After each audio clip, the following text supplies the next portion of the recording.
Kita mulai baca bersama-sama ya ayat 18. Ketika Yesus melihat orang banyak mengelilingnya, ia menyuruh bertolak ke seberang. Lalu datanglah seorang ahli Taurat dan berkata kepadanya, "Guru, aku akan mengikut engkau kemana saja engkau pergi." Keren banget. Ayat 20, Yesus berkata kepadanya, "Serigala mempunyai liang dan burung mempunyai sarang, tetapi anak manusia tidak mempunyai tempat untuk meletakkan kepalanya." Ayat 21, seorang lain yaitu salah seorang muridnya berkata kepadanya, "Tuhan, izinkanlah aku pergi dahulu menguburkan ayahku." Tetapi Yesus berkata kepadanya, "Ikutlah aku dan biarlah orang mati menguburkan orang mati mereka." Lanjut ke ayat 23. Lalu Yesus naik ke dalam perahu dan murid-muridnya pun mengikutinya.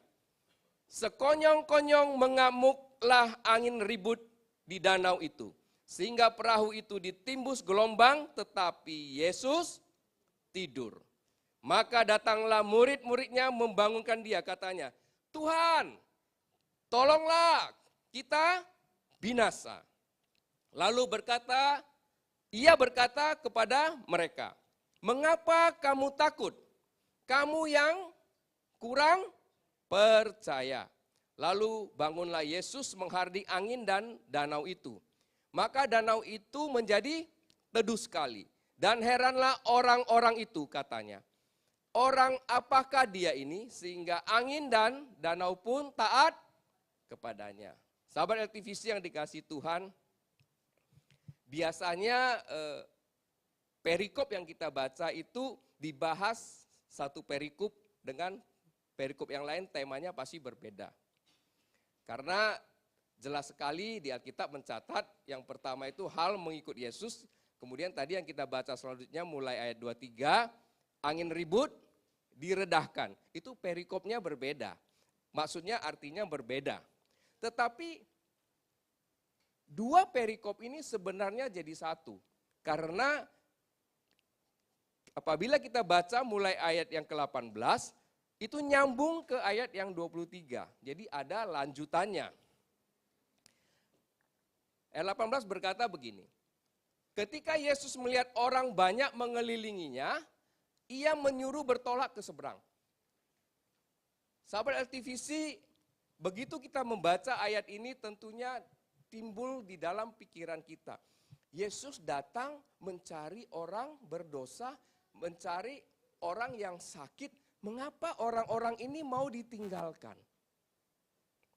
Padahal intinya Yesus ingin kita jadikanlah semua bangsa muridku. Tetapi di sini kita melihat Yesus kok tindakannya itu seolah-olah berbeda dengan apa yang dia ucapkan. Padahal tidak. Saya kasih contoh begini, sahabat LTVC. Apabila di dalam satu pelayanan ataupun di dalam satu KKR ataupun di gereja, biasanya kalau hamba Tuhan itu nanya, ada yang mau didoakan enggak, boleh maju ke depan. Biasanya pertama waktu altar call itu ada yang maju enggak? Enggak, biasanya nunggu siapa yang maju dulu. Nah, Yesus sangat mengerti di dalam pelayanan ini. Karena orang berbondong-bondong mengikuti Yesus, tidak semuanya ingin melayani Yesus. Makanya dia langsung menyuruh bertolak ke seberang. Saya mempunyai pengalaman pelayanan dengan teman-teman di marketplace. Dulu setiap kali kami membuat acara, itu banyak yang datang. Jadi sekali acara itu bisa 300, bisa 200 orang. Tapi intinya itu kita ingin mencari orang-orang yang bersama-sama melayani Tuhan. Tetapi sampai hari ini, sampai saat ini saya berbicara, yang tadinya kita bisa setiap acara 200, 300, bahkan pernah sampai 450 orang. Kelompok kami ini sekarang tetap aja orang-orangnya hanya puluhan, nggak akan lebih dari puluhan. Artinya apa? Artinya kalau di dalam keramaian itu kita sulit mencari orang-orang yang benar-benar hatinya sama dengan hati kita untuk melayani. Demikian juga Yesus mengetahui. Artinya apa? Di dalam keramaian, orang mencari Yesus itu ada motivasi. Karena apa? Karena ayat-ayat sebelumnya dikatakan Yesus mengajar, ya. Kemudian Yesus apa? Menyembuhkan segala sakit penyakit. Sehingga orang-orang yang datang kepada Yesus itu punya motivasinya macam-macam. Selain ingin kesembuhan, ingin berkat, ingin apapun yang mereka butuhkan daripada Yesus. Oleh sebab itu Yesus tidak melihat ada orang-orang di sana yang banyak mengikuti dia itu bisa dijadikan sebagai murid. Oleh sebab itu dia mengatakan apa? Dia menyuruh bertolak ke seberang. Dan biasanya di keramaian ataupun ada satu mujizat yang terjadi orang banyak berkumpul, kita sulit mencari orang yang apa? Berkomitmen. Berkomitmen untuk apa? Untuk melayani. Oleh sebab itu Yesus saya tinggalin aja orang begitu banyak. Karena dia tidak menemukan komitmen di sana. Komitmen orang-orang yang sungguh-sungguh ingin melayani Yesus. Saya bertanya kepada sahabat LTVC, apakah komitmen itu diperlukan hanya melayani Yesus? Tidak. Komitmen itu dibutuhkan di keluarga. Komitmen itu dibutuhkan di mana? Di bisnis. Komitmen itu dibutuhkan di mana? Di pekerjaan. Komitmen itu dibutuhkan di mana? Di segala aspek hidup kita. Bagi anak-anak yang sekolah juga, Anda harus mempunyai komitmen. Untuk apa? Untuk menyelesaikan sekolahnya. Jadi komitmen itu ada di setiap aspek kehidupan kita. Bukan hanya pelayanan. Memang ayat ini sepertinya pelayanan, tetapi Yesus itu kan adalah boleh dikatakan pegangan hidup kita. Dia tahu persis apa yang kita perlukan. Oleh sebab itu komitmen itu sangat penting di dalam kehidupan. Yesus mencari orang-orang yang berkomitmen. Artinya apa? Kalau orang-orang yang berkomitmen itu Tuhan mau pakai. Menjadi murid Yesus bukan berarti 100% kita melayani. Gak juga ya. Kenapa? Contoh, kalau kita kerja di perusahaan, ya kita melayani Tuhan dengan menunjukkan apa? Kita kerja dengan sungguh-sungguh. Kita di sekolah ya anak-anak yang masih sekolah, kita menunjukkan kita komitmen sama Tuhan, melayani Tuhan, sekolahnya benar. Ada waktunya Tuhan angkat kita dari satu level ke level yang lain. Sama di keluarga juga, suami istri punya komitmen satu sama lain. Nah saya kasih contoh sederhana. Kemarin itu minggu lalu lah kami nyetir sama Bugem itu. Dia bilang, kalau aku pikir-pikir ya, dia ngomong, kita berumah tangga, apa yang aku mau udah aku dapat loh semua. Saya aja bingung, apa ya? Saya aja bingung, dia yang cerita bukan saya. Artinya apa? Artinya ada komitmen yang kita saling lakukan sehingga dia merasa dia dapat semua. Saya aja nggak mikir kalau dia udah dapat semua. Nah dia cerita sendiri, saya dapat ini selama kita berumah tangga. Benar juga ya saya pikir ya. Nah komitmen, artinya apa? Sebagai suami, sebagai imam di keluarga, ya harus punya komitmen terhadap keluarga. Jadi yang bisa mengatakan itu bukan si imamnya atau suaminya, tapi istri yang berkata itu. Saya juga heran, dia ngomong sendiri di mobil, saya nggak nanya. Jadi kita cerita di mobil, dia cerita. Nah, ayat ini luar biasa. Yesus seolah-olah kelihatan tidak mencari murid-murid. Ternyata yang Yesus cari siapa?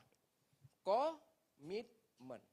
Jadi komitmen dari orang-orang yang percaya kepada Tuhan. Nah, ayat selanjutnya itu menarik sekali. Lalu datanglah seorang ahli Taurat dan berkata kepadanya, Guru, aku akan mengikut engkau kemana saja. Waduh keren banget, tadi saya udah bilang itu keren banget. Gini, kalau anak muda yang lagi pacaran, misalnya si laki-laki ini, dengar ceweknya berkata begini, aku akan mengikut engkau kemana saja engkau pergi. Gimana rasa laki-laki itu hatinya?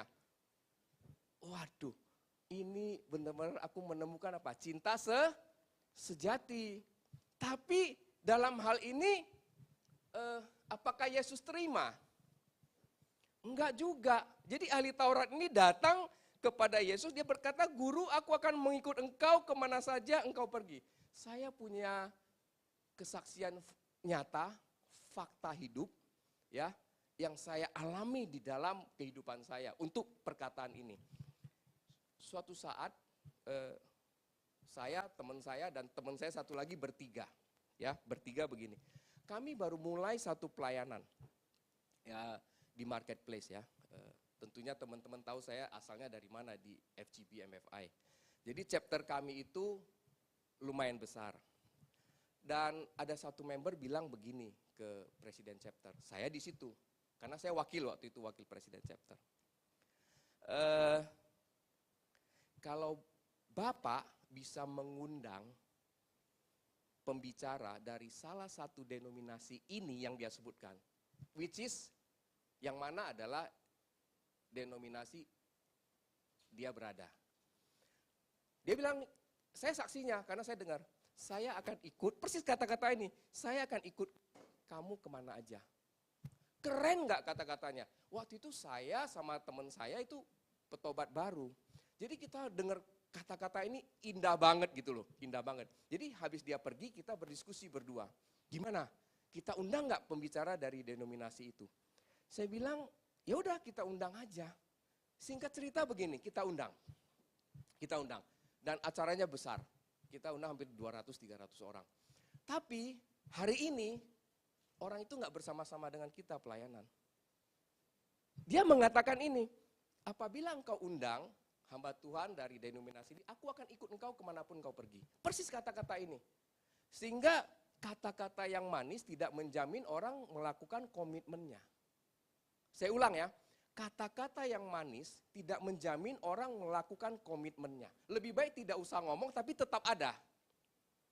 Di pelayanan, di keluarga, dimanapun kita berada. Nah, apakah ini terjadi di perusahaan? Terjadi. Saya punya pengalaman juga persis seperti ini. Nah, waktu saya bekerja di salah satu grup perusahaan yang punya banyak usahanya, tiba-tiba presidir saya datang ke ruangan saya, kan saya punya ruangan, dia duduk di depan saya. Dia cerita begini, kamu kan tahu kan temanmu yang bagian keuangan itu dia berkata gini loh sama saya, aku mau ikut Bapak, karena aku lihat Bapak ini orangnya cepat tanggap dan hebat sebagai seorang leader. Aku mau ikut Bapak, dia bilang. Singkat cerita dia dari divisi lain dipindahin ke divisi kita. Jadi ya bareng lah kita selevel ya, selevel. Ya singkat cerita ya saya nggak banyak pikir karena waktu itu saya belum bertobat. Saya nggak ngerti ayat ini. Karena saya sendiri bertobat tahun 2000, itu kejadian sebelum tahun 2000. Saya nggak ngerti. Ya udah, saya dengar ya saya diemin aja lah. Saya pikir nggak ada urusan, yang penting gua kerja benar.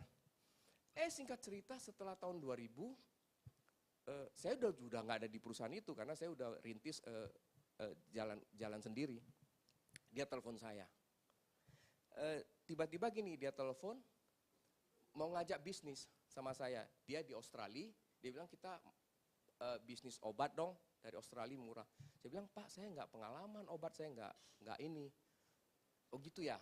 Terus dia cerita, saya nggak nanya, dia cerita, kamu ingat nggak si A misalnya, yang dulu ikut ke kita, ke divisi kita, dia udah nggak kerja loh. Saya kaget, lah katanya kan, saya ingat langsung, katanya kan ini, aku akan mengikut engkau kan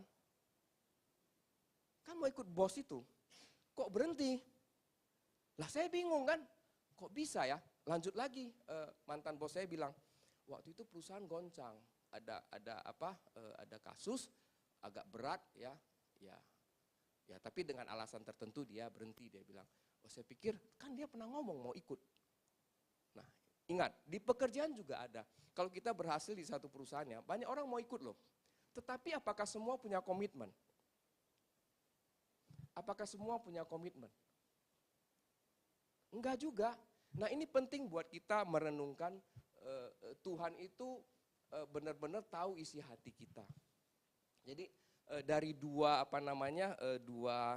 kejadian ini, pengalaman saya pribadi, waduh saya baca ayat ini, wah nggak ada jaminan ya kalau mengatakan aku akan mengikut engkau kemana saja engkau pergi.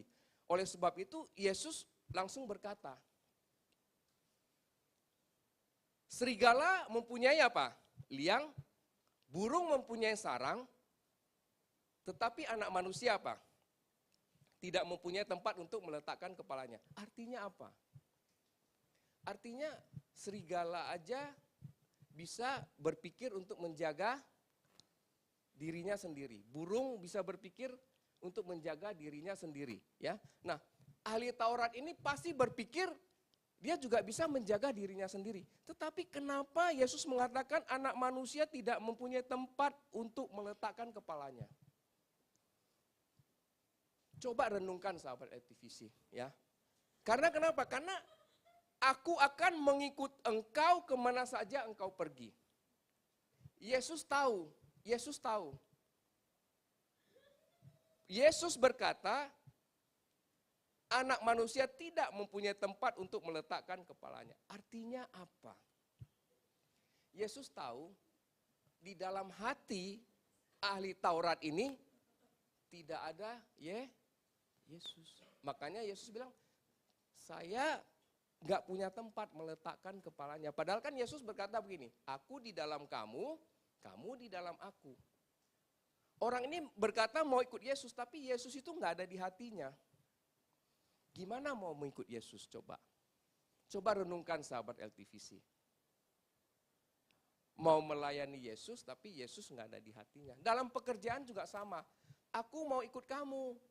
Apa benar dia ikut kita misalnya di pekerjaan? Apakah di hatinya itu ada perusahaan? Atau dia hanya sekedar ikut, hanya nebeng mau pengen cepet naik? Nah, ini kita mesti renungkan ya buat kita semua. Ini bagus sekali ayat-ayat yang kita bahas ini. Dan pengalaman-pengalaman hidup inilah setelah saya baca ayat ini, wah luar biasa ternyata Tuhan ya. Dia tahu sampai isi hati manusia yang paling dalam. Nah kemudian seorang lain yaitu salah seorang muridnya berkata kepadanya, Tuhan izinkanlah aku pergi menguburkan ayahku. Dalam konteks ayat ini, apakah benar ayahnya meninggal? Tidak, ya tidak. Karena di dalam culture ataupun budaya orang Yahudi, ini kemungkinan besar dia anak sulung. Anak sulung itu bertanggung jawab terhadap keluarga. Kalau bapaknya meninggal, anak sulung ini bertanggung jawab terhadap keluarganya. Oleh sebab itu dia merasa dia adalah penerus daripada keluarga itu. Penerus entah usaha, entah apapun di keluarga itu. Nah, konteks ayat ini orang tuanya belum meninggal. Ya, belum meninggal. Tetapi dia mencoba untuk keluar dari ranah pelayanan. Pelayanan. Dan kemungkinan yang lain di ayat ini adalah bapaknya punya banyak usaha. Sehingga dia anak yang pertama ataupun anak yang paling besar, apabila orang tuanya meninggal, semua turun kepada dia hartanya. Sehingga dia lebih penting harta untuk dunia ini. Nah, makanya oleh sebab itu Yesus berkata begini. Tetapi Yesus berkata kepadanya, ikutlah aku dan biarlah orang mati menguburkan orang mati. Nah, fokus kita kemana? Kita hidup ini, kita punya rumah tangga, kita punya pekerjaan, kita melayani Tuhan, nah kita mau fokusnya kemana? Harus ada fokus. Nah, anak muda ini dia hatinya itu tulus mau melayani Tuhan. Tetapi fokusnya salah. Dia lebih fokus kepada apa? Material yang ada di dunia ini daripada material dari sorgawi. hidup kekal itu buat dia. Sehingga Yesus tegas katakan, kalau mau ikut saya, ikut. Jangan pikir yang lain. Jangan pikir harta dunia. Karena kenapa? Di ayat yang lain kan Petrus dan murid-muridnya pernah tanya, Tuhan, aku sudah meninggalkan semuanya. Aku dapat apa? Ada kan ayat-ayat lainnya itu? Tuhan bilang apa? Kamu akan peroleh 100 kali ganda. Itu ada jaminan dari Tuhan melayaninya. Jadi kita fokus kepada Tuhan itu penting, bukan fokus kepada hal-hal yang lain. Fokus kepada Tuhan, saya sudah katakan tadi, di setiap aspek kehidupan kita. Ya. Jadi bukan hanya melayani Tuhan, di keluarga, di pekerjaan, ya, di bisnis juga. Dan Yesus itu melihat orang-orang yang memang hatinya penuh dengan komitmen. Itu pasti dicari Tuhan. Itu pasti dicari Tuhan. Nah, Yesus tidak panjang lebar lagi setelah dia berkata kepada seorang yang lain tadi, dia langsung, lalu Yesus naik ke dalam perahu dan murid-muridnya pun apa? Mengikutinya. Bisa dilihat di sini ayat ini jelas sekali. Bukan orang banyak. Sehingga yang mengikuti Yesus adalah murid-muridnya. Jadi dipanggil dan dipilih yang bisa masuk ke dalam perahu itu yang ikut Yesus. Artinya ya kita ikut Tuhan, tanda kutip ya, kita adalah orang-orang yang dipanggil dan dipilih oleh Tuhan. Oleh sebab itu pergunakanlah kesempatan yang ada. Kesempatan yang Tuhan telah berikan kepada kita semua. Contohnya gini, kita dipanggil, dipilih di salah satu perusahaan yang besar. Ya bekerjalah dengan sungguh-sungguh. Kita dipanggil, dipilih sebagai ibu rumah tangga. Jadi umur rumah tangga yang sungguh-sungguh. Kita dipanggil, dipilih jadi seorang orang tua, bapak, ya, yang menafkahi anak-anak, ya kita bertanggung jawab semuanya. Mengasihi istri, mengasihi anak-anak. Nah, semua aspek kehidupan kita bersama Yesus. Nah, setelah itu kan ayat selanjutnya berkata, sekonyong-konyong mengamuklah angin ribut di danau itu, sehingga perahu itu ditimbus gelombang, tetapi Yesus tidur. Ayat ini sering digambarkan ikut Yesus tidak selalu mulus, tidak selalu enak. Tetapi dalam konteks yang kita baca tadi dari ayat 18 sampai 27, ayat ini itu menggambarkan seberapa kuatnya iman kita itu mengiring Yesus. Pada saat apa? Pada saat ada masalah yang datang. Masalah datang itu secara tiba-tiba. Sekonyong-konyong, artinya tanpa pemberitahuan. Contoh, pernah sekali habis ibadah, pulang dari sini, mobilnya nggak bisa start, iya kan? Nah itu kan masalah yang tiba-tiba, sekonyong-konyong. Tuhan melihat, oh saya baru ibadah, saya baru nyembah Tuhan, semuanya. Kok mobil saya bisa nggak nyala? Iya kan? Kalau pikirannya tidak fokus sama Tuhan, pasti pikirannya ditarik sama yang lain. Tarik sama si jahat ke tempat yang lain. Tetapi kan, nah disitulah Tuhan melihat keteguhan hati kita. Walaupun begitu kan selalu ada pertolongan, selalu ada jawaban. Sehingga kita tidak mengalami masalah yang berlarut-larut. Nah, ayat selanjutnya, maka datanglah murid-muridnya membangunkan dia, katanya, Tuhan, tolonglah kita binasa. Murid-murid ini tahu Yesus bisa membuat mukjizat, menyembuhkan orang sakit, dan luar biasa pengajarannya. Pada saat menghadapi hal itu, ketakutan semua. Ayat selanjutnya berkata begini, berkatalah kepada mereka, mengapa kamu takut? Yesus berkata kepada murid-murid, mengapa kamu takut? Kita di dalam kehidupan ini tidak lepas dari persoalan seperti ayat ini katakan. kadang-kadang saking besarnya persoalan itu membuat kita apa? Takut. Tetapi Tuhan menegur mereka. Mengapa kamu takut? Karena apa? Karena takut, rasa takut itu bukan berasal dari Tuhan. Kuncinya di situ. Semua rasa takut itu bukan berasal dari Tuhan. Bisa punya rasa takut? Bisa tiba-tiba. Tetapi kita harus mengatasinya. Karena rasa takut itu bukan dari Tuhan. Coba kita baca di 1 Timotius 4 ayat 1 Timotius 4 ayat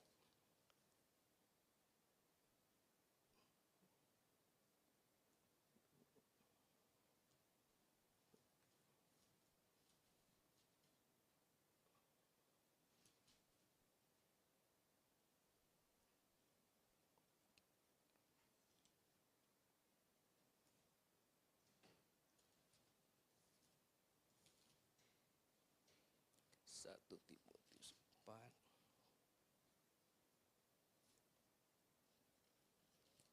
Tunggu sebentar.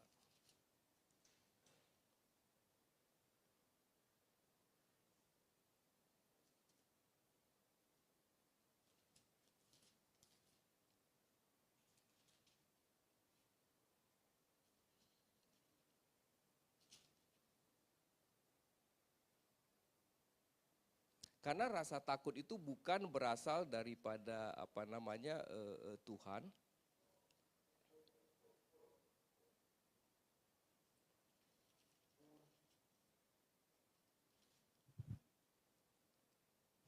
Sebentar ya.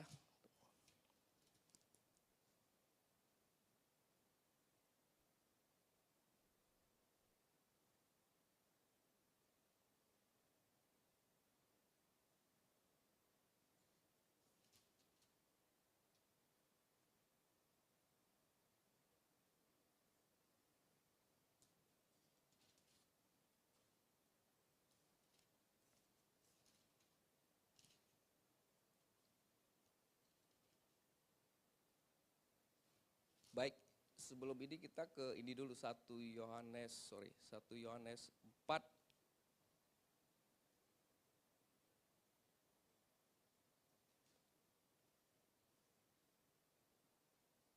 ayat 17. 1 Yohanes 4 ayat 17. Dalam hal ini kasih Allah sempurna di dalam kita, yaitu kalau kita mempunyai keberanian percaya pada hari penghakiman. Karena sama seperti Dia, kita juga ada di dunia ini. Sahabat LTVC yang dikasihi Tuhan, kasih ini penting buat kita. Kasih inilah yang membuat kita kuat, dan membuat kita tidak memiliki rasa takut yang tadi dihadapi oleh murid-murid tadi pada saat menghadapi Tovan tadi. Sekonyong-konyong mengamuk. Kasih inilah yang membuat kita kuat. Oleh sebab itu Tuhan katakan, kamu yang kurang percaya. Dalam teks bahasa Inggrisnya, kamu yang memiliki iman yang kecil. Lalu bangunlah Yesus menghardik angin dan danau itu, maka danau itu menjadi apa? Teduh sekali. Dalam hal ini kita bisa melihat murid-murid Yesus, ikut Yesus, tetapi diuji. Nah, pada saat kita membaca 2 perikop ini, maka ada 2 hal penting yang kita peroleh. Yang pertama, kehidupan kita itu adalah anugerah Tuhan. Pelayanan kita, keluarga kita, pekerjaan kita, semua itu diberikan oleh Tuhan adalah anugerah buat kita. Dan yang kedua adalah pergunakan anugerah yang sudah diberikan oleh Tuhan dengan iman yang bersandar kepada Tuhan Yesus. Sehingga pada saat kita melakukan apapun di dalam pekerjaan kita bersama-sama dengan Tuhan, bukan berarti tidak ada masalah. Masalah tetap ada, tetapi Tuhan menyertai kita dan mampu membuat kita melewati semuanya itu dengan baik. Sehingga kita sebagai anak-anak Tuhan itu kuat. dan tidak memiliki rasa takut, rasa khawatir. Itu bisa terjadi dalam kehidupan kita. Tetapi kita akan mampu melewati itu dengan baik. Saya undang pemusik WL semuanya ke depan. Sahabat LTVC yang dikasihi Tuhan, kita bisa melihat bahwasannya ayat-ayat yang kita baca membuat kita menjadi kuat, membuat kita menjadi mengerti akan rencana-rencana Tuhan di dalam hidup kita. Tuhan mau kita memiliki komitmen yang baik ya kepada Tuhan, kepada sesama kita di dalam kehidupan kita. Sehingga anugerah yang kita terima dari Tuhan itu kita pergunakan dengan sebaik